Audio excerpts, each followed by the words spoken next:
errors and uncertainties। Students आज हम errors and uncertainties के बारे में पढ़ेंगे। इसका मतलब ये है कि जब हम किसी भी एक्सपेरिमेंट के लिए कोई भी रीडिंग नोट करते हैं तो उस रीडिंग के दौरान किस किस किस्म की गलतियां पाई जा सकती हैं, उन गलतियों की वजूहात क्या होती है और उन वजूहात को ठीक कैसे किया जा सकता है। इसमें आपको दो वर्ड्स नज़र आ रहे हैं। Number 1 errors. एरर्स का मतलब होता है गलती। किसी भी न्यूमेरिकल रीडिंग के अंदर या वैल्यू के अंदर अगर कोई भी गलती पाई जाती है तो उसको हम एरर्स कहते हैं। और दूसरी चीज़ आपको नज़र आ रही है अनसर्टेनिटी। अनसर्टेनिटी का मतलब होता है गैर यकीनियत। गैर यकीनियत क्या चीज़ होती है कि जब हम कोई भी वैल्यू जो है उसको नोट करते हैं, उस वैल्यू के अंदर जो कमी बेशी पाई जा सकती है कि कितने परसेंट वो वैल्यू ठीक है या कितने परसेंट वो गलत है, तो उसको हम उसकी अनसर्टेनिटी कहते हैं। तो जब भी हम किसी भी एक्सपेरिमेंट की रीडिंग को नोट करते हैं तो उस एक्सपेरिमेंट की रीडिंग के अंदर किसी ना किसी वजूहात की वजह से कोई ना कोई एरर, कोई ना कोई गलती जो है वो पाई जा सकती है। तो सबसे पहले जो है वो हम फिजिकल मेजरमेंट्स के अंदर जो एरर्स पाए जाते हैं उनके सोर्सेज के बारे में पढ़ते हैं। सोर्स का मतलब होता है ज़रिया, यानी कि सोर्सेज ऑफ एरर क्या क्या हो सकते हैं, या आसान अल्फाज में हम ये कह सकते हैं कि उन गलती की वजूहात जो है या वो गलती जो है वो किन किन वजूहात से हो सकती है। तो इसमें हमारे पास आम तौर पे 2-3 जो हैं वो सोर्सेज पाए जा सकते हैं एरर्स के। पहला जो है वो ये हो सकता है इन एक्सपीरियंस पर्सन।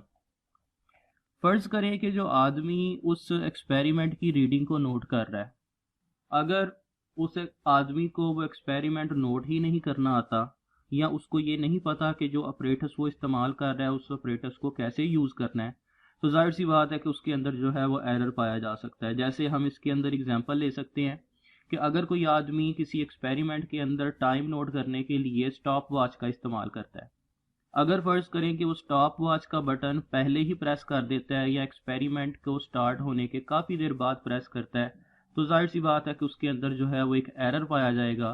तो ये जो एरर होगा उसका सोर्स, उसकी रीज़न जो है वो क्या होगी, इन एक्सपीरियंस पर्सन, यानी कि वो आदमी जो कि उस एक्सपेरिमेंट की रीडिंग को नोट कर रहा है उसको उस रीडिंग को नोट करने का कोई एक्सपीरियंस नहीं है। दूसरी जो इसकी रीज़न है वो क्या हो सकती है, फॉल्टी ऑपरेटर्स। फर्ज करें कि जो हम ऑपरेटर्स यूज़ कर रहे हैं उस एक्सपेरिमेंट की रीडिंग को नोट करने के लिए, हो सकता है कि उस ऑपरेटर्स के अंदर जो है वो किसी भी तरह का कोई एरर हो जिसको हम आम तौर पे ज़ीरो एरर भी कहते हैं। जैसे अभी मैंने आपको जो एग्जांपल बताई स्टॉप वॉच की, हो सकता है कि स्टॉप वॉच जो हम इस्तेमाल कर रहे हैं उसकी नीडल जो है वो ज़ीरो पे ना हो, वो ज़ीरो से थोड़ी सी पीछे हो या ज़ीरो से थोड़ी सी आगे हो। तो अगर फ़र्ज़ करें कि उस ऑपरेटर्स के अंदर ज़ीरो एरर पाया जाता है तो उस ज़ीरो एरर की वजह से भी आपके एक्सपेरिमेंट की रीडिंग जो है उसके अंदर कोई ना कोई एरर जो है वो पाया जा सकता है। और तीसरी जो है वो इसकी रीज़न या एरर का जो सोर्स है वो क्या हो सकता है कि आपको जो मेथड ऑफ रीडिंग जो है वो ठीक ना हो। जैसे फ़र्ज़ करें कि अगर कोई भी एक्सपेरिमेंट को आप नोट कर रहे हैं और आपको वो एक्सपेरिमेंट जो है वो नोट करना नहीं आ रहा या आपको उसका मेथड नहीं पता, आपको उसका तरीक़ेकार नहीं पता, तो उससे भी उस एक्सपेरिमेंट के अंदर जो है वो किसी ना किसी तरह का एरर आ सकता है। या फिर इस तरह के जो एरर है इसको हम ये भी कह सकते हैं कि जिस इन्वायरमेंट के अंदर आप उस एक्सपेरिमेंट को नोट कर रहे हैं, हो सकता है कि वो इन्वायरमेंट जो है वो उस एक्सपेरिमेंट के लिए फिजिबल ना हो। जैसे इसकी बहुत ही आसान सी एग्जांपल है कि अगर हम एक सिंपल पेंडुलम है, उस सिंपल पेंडुलम का टाइम पीरियड अगर हम नोट करना चाह रहे हैं स्टॉप वॉच के साथ, अगर उस सिंपल पेंडुलम को हम एक रूम के अंदर यूज़ करेंगे तो उसका टाइम पीरियड कुछ और निकलेगा, और अगर उसी सिंपल पेंडुलम को हम बाहर ग्राउंड में ले जाते हैं तो जाहिर सी बात है कि ग्राउंड या खुली जगह के अंदर हवा भी चल रही होती है, तो उस हवा की वजह से उस सिंपल पेंडुलम का टाइम पीरियड जो है वो गलत निकल सकता है। तो इसका मतलब ये हुआ कि मेथड जो है वो भी बहुत इंपॉर्टेंट है, कि आपको तरीका आना चाहिए कि आप किस तरीके से उस रीडिंग को जो है वो नोट करें। तो ये हमारे पास कुछ सोर्सेज हैं जिनकी वजह से एरर जो है वो पाया जा सकता है। मैं इनको रिपीट कर देता हूँ। सबसे पहले इनएक्सपीरियंस पर्सन, हो सकता है कि जो आदमी उस एक्सपेरिमेंट की रीडिंग को नोट कर रहा हो उसको एक्सपीरियंस ना हो। फॉल्टी ऑपरेटर्स, जिस ऑपरेटर्स के साथ या जिस इंस्ट्रूमेंट के साथ हम रीडिंग को नोट कर रहे हैं उसके अंदर भी एरर पाया जा सकता है। And the method of reading, यानी कि आपकी जो रीडिंग नोट करने का तरीक़ेकार है या जगह है, हो सकता है कि उसके अंदर भी कोई ना कोई जो है वो कमी बेशी या कोई गलती जो है वो पाई जाए। तो अब हम आते हैं टाइप्स ऑफ एरर की तरफ। ये तो हो गए सोर्सेज ऑफ एरर। अब हमें ये भी पता होना चाहिए कि हमारे पास एरर्स की इकसाम कितनी होती हैं, यानी कि किसी भी रीडिंग के अंदर कितनी तरह का एरर जो है वो पाया जा सकता है। तो आमतौर पे हमारे पास दो तरह की जो है वो एरर्स की टाइप पाई जाती हैं। हम उन दोनों को बारी बारी डिस्कस करेंगे और साथ ये भी देखेंगे कि उनकी वजूहात क्या हैं और उनको ठीक कैसे किया जा सकता है। तो ये जो है इसमें हम सबसे पहले देखते हैं टाइप्स ऑफ एरर्स में। नंबर 1, पहली जो हमारे पास एरर की किस्म है उसको हम कहते हैं रैंडम एरर। रैंडम का क्या मतलब होता है? रैंडम का मतलब होता है बेतरतीब। अब ये रैंडम एरर जो है इसको हम कैसे डिफाइन करेंगे? रैंडम एरर एक ऐसा एरर होता है जिसमें अगर आप किसी भी एक्सपेरिमेंट की रीडिंग को बार बार नोट करें और हर दफ़ा सेम एक्सपेरिमेंट की रीडिंग जो है वो आपको डिफरेंट रिजल्ट दे। जैसे फर्ज करें कि हमने किसी भी चीज़ की लेंथ को मेजर किया।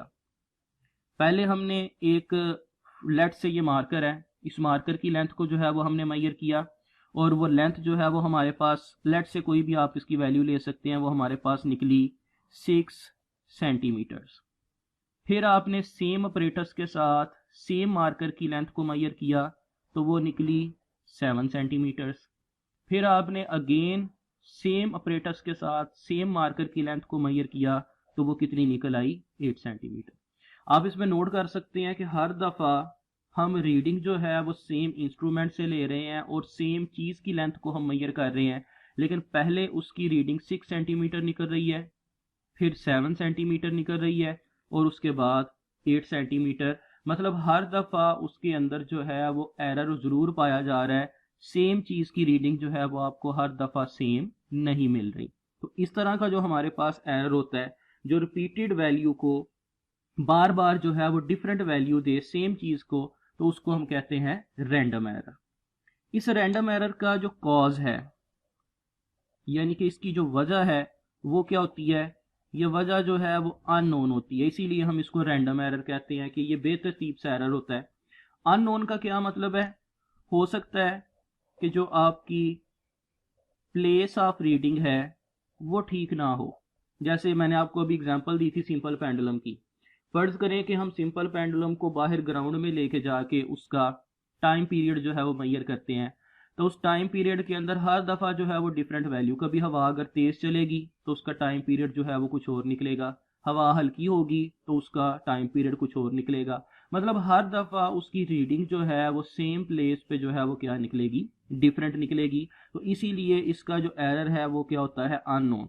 हो सकता है कि इसके अंदर एक और भी वजह हो सकती है कि जो आपका पर्सन है वो इनएक्सपीरियंस हो, यानी कि उसको रीडिंग नोट करनी ना आती हो, कभी वो स्टॉप वॉच का बटन पहले दबा दे, कभी बाद में दबा दे, कभी देर से दबाए।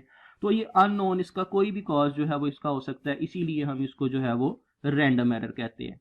अब इस एरर की रीज़न भी हमने देख ली और इस एरर को भी देख लिया कि ये किस वजह से आता है। अब हमें इसको ठीक भी करना चाहिए। तो देखते हैं कि how can we correct it, हम इसको ठीक कैसे कर सकते हैं। देखिए स्टूडेंट्स, एरर जो है वो किसी भी रीडिंग के अंदर आ सकता है। एरर का आना जो है वो कोई बड़ी बात नहीं है, लेकिन उस एरर को ठीक करना जो है वो बहुत ज़रूरी होता है ताकि आपकी रीडिंग जो है एक्सपेरिमेंट की वो बिल्कुल ठीक निकले। तो अब हम चेक करते हैं कि इसको करेक्ट करने का तरीक़ेकार जो है वो क्या है। तो इसको करेक्ट करने के लिए आप क्या यूज़ करेंगे? सिंपल सा कि आप रीडिंग्स की एवरेज वैल्यू ले लें। अब एवरेज वैल्यू लेने का क्या तरीक़ेकार है? फर्ज करें कि हमने इसके अंदर 3 रीडिंग्स नोट की थी, 6 सेंटीमीटर, 7 सेंटीमीटर एंड 8 सेंटीमीटर। तो अगर मैं इस मार्कर की 3 रीडिंग्स मेरे पास आ रही हैं और मैं इसकी करेक्ट वैल्यू लेना चाह रहा हूँ, तो मैं इन तीनों का एवरेज ले लूँगा। जैसे 6 + 7 + 8 डिवाइडेड बाय 3। तो ये इसकी एवरेज लेने का तरीक़ेकार है कि आपने क्या करना है कि जितनी भी रीडिंग्स आपने नोट की हैं आपने उनको ऐड करके उनके टोटल नंबर पे डिवाइड कर देना है। जैसे इस केस में हमने 3 रीडिंग्स को नोट किया था तो इनका टोटल नंबर 3 है, तो हम इन तीनों को ऐड करके टोटल नंबर यानी कि 3 के ऊपर डिवाइड कर देंगे। तो ये 8 + 7 15 + 6 21 डिवाइडेड बाय 3। तो हमारे पास 7 सेंटीमीटर जो है वो इसकी करेक्टेड वैल्यू जो है वो आ जाएगी। तो ये था जी आपके पास पहला एरर जिसको हम कहते हैं रैंडम एरर। इस रैंडम एरर की डेफिनेशन कि ये किस वजह से आता है, उसके कॉज और साथ साथ उसको करेक्ट करने का तरीका। सेकंड टाइप जो एरर होता है उसको हम कहते हैं सिस्टमैटिक एरर। अब ये सिस्टमैटिक एरर क्या चीज है, इसके नाम से ही आपको पता चल रहा है सिस्टम मींस कि ये एक ऐसा एरर होगा जो कि सिस्टम यानी कि हमारे मेजरिंग इंस्ट्रूमेंट की वजह से पाया जाता है। स्टूडेंट्स कई दफ़ा हमारे पास ऐसा ऑपरेटर्स आ जाता है, ऐसी चीज़ हम यूज़ करते हैं जिसके अंदर ऑलरेडी जो है वो किसी तरह का ज़ीरो एरर जो है वो पाया जाता है। तो उस ज़ीरो एरर की वजह से यानी कि आपके इंस्ट्रूमेंट के एरर की वजह से भी आपकी रीडिंग जो है उसके ऊपर असर पड़ सकता है, और उस सिस्टम एरर की वजह से यानी कि इंस्ट्रूमेंट के एरर की वजह से जो भी एरर पाया जाता है उसको हम कहते हैं सिस्टमैटिक एरर। इस सिस्टमैटिक एरर की पहचान क्या होती है, अगर आप उस इंस्ट्रूमेंट के साथ जिसमें सिस्टमैटिक एरर या ज़ीरो एरर पाया जाता है किसी भी चीज़ की रीडिंग को नोट करेंगे तो वो आपको गलत वैल्यू जो है वो देगी। जैसे फ़र्ज़ करें कि मुझे ऑलरेडी पता है कि इस मार्कर की लेंथ जो है वो लेट्स से 7 सेंटीमीटर है। मैं इसकी लेंथ को अगर उस फॉल्टी इंस्ट्रूमेंट के साथ मेजर करूँगा तो ओरिजिनल उसकी वैल्यू 7 सेंटीमीटर है, लेकिन वो मुझे क्या देगी 8 सेंटीमीटर। अगर फ़र्ज़ करें कि किसी और चीज़ की लेंथ जो है वो 9 सेंटीमीटर है, मैं उसकी लेंथ को मेजर करूँगा तो वो मुझे क्या एरर देगी 10 सेंटीमीटर। अगर फ़र्ज़ करें कि किसी और चीज़ की लेंथ 10 सेंटीमीटर है तो मैं उसकी रीडिंग को अगर उससे नोट करूँगा तो वो क्या वैल्यू देगी 11 सेंटीमीटर। इसमें आप नोट कर सकते हैं कि 7 सेंटीमीटर ओरिजिनल लेंथ थी, जो उस इंस्ट्रूमेंट के साथ हमने मेजर की वो कितनी निकली 8 सेंटीमीटर। मतलब कितना डिफरेंस आया हमारे पास, अगर हम इनका डिफरेंस चेक करें तो वो डिफरेंस हमारे पास आ रहा है 1 सेंटीमीटर का। एक दूसरी लेट से मेरे पास कोई भी चीज़ है, फ़र्ज़ करें कि कोई भी रूलर है, उस रूलर की मैंने लेंथ को मेजर किया, वो ओरिजिनल 9 सेंटीमीटर थी लेकिन उस इंस्ट्रूमेंट ने वो रीडिंग 10 सेंटीमीटर दी।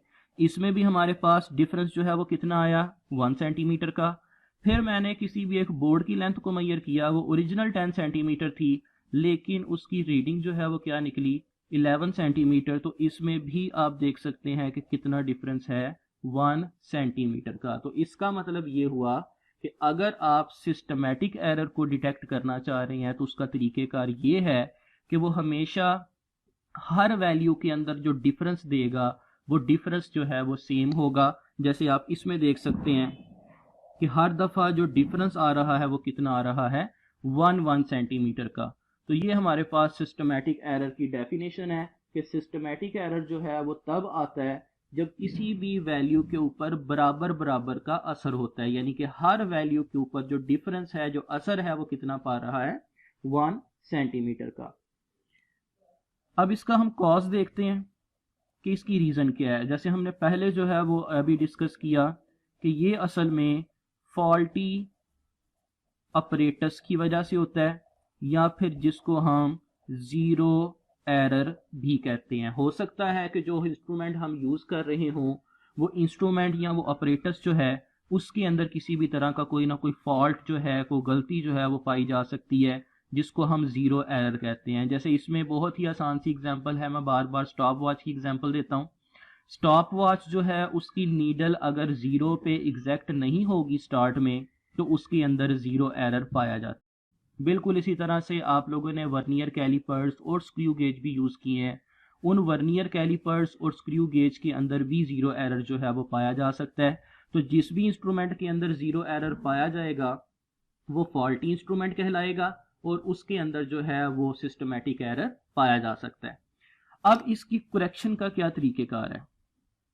एरर तो आ गया, उसको हमने डिटेक्ट भी कर लिया कि वो किस वजह से है, अब उसको ठीक करना भी ज़रूरी है। तो इसकी करेक्शन जो है वो हम कैसे करते हैं? इसकी करेक्शन के लिए हम एक करेक्शन फैक्टर जो है वो अप्लाई करते हैं, जिसको हम कहते हैं ज़ीरो एरर करेक्शन। जैसे आप देख सकते हैं कि हर दफ़ा जो डिफरेंस है वो कितना आ रहा है, 1 सेंटीमीटर का। अब अगर हर दफ़ा 1 सेंटीमीटर का डिफरेंस आ रहा है तो आप क्या करेंगे, आप उस एक्सपेरिमेंट को नोट करने से पहले उसका ज़ीरो एरर जो है वो चेक कर लेंगे, और ज़ीरो एरर चेक करने के बाद आप उसके ऊपर एक करेक्शन फैक्टर जो है वो एंड पे अप्लाई करेंगे, जिसको हम कहते हैं ज़ीरो एरर करेक्शन। यानी कि आप मैयड वैल्यू जो है उसके अंदर से, ये आपके पास मैयड वैल्यू है और ये आपके पास ओरिजिनल वैल्यू है, तो आप मैयड वैल्यू के अंदर से 1 सेंटीमीटर चूंकि ज़्यादा आ रहा है तो आप उसको माइनस करते जाएंगे, तो आपके पास उसकी ओरिजिनल वैल्यू जो है वो आती जाएगी। तो ये आपके पास जो है वो सेकंड तरह का एरर था, जिसको हम कहते हैं सिस्टमेटिक एरर। और इस सिस्टमेटिक एरर को करेक्ट करने का तरीक़ेकार और इसका कॉज कि ये किस वजह से होता है। स्टूडेंट्स, इस लेक्चर से रिलेटेड अगर कोई भी आपको क्वेश्चन हो तो आप कमेंट सेक्शन के अंदर जो है वो पूछ सकते हैं।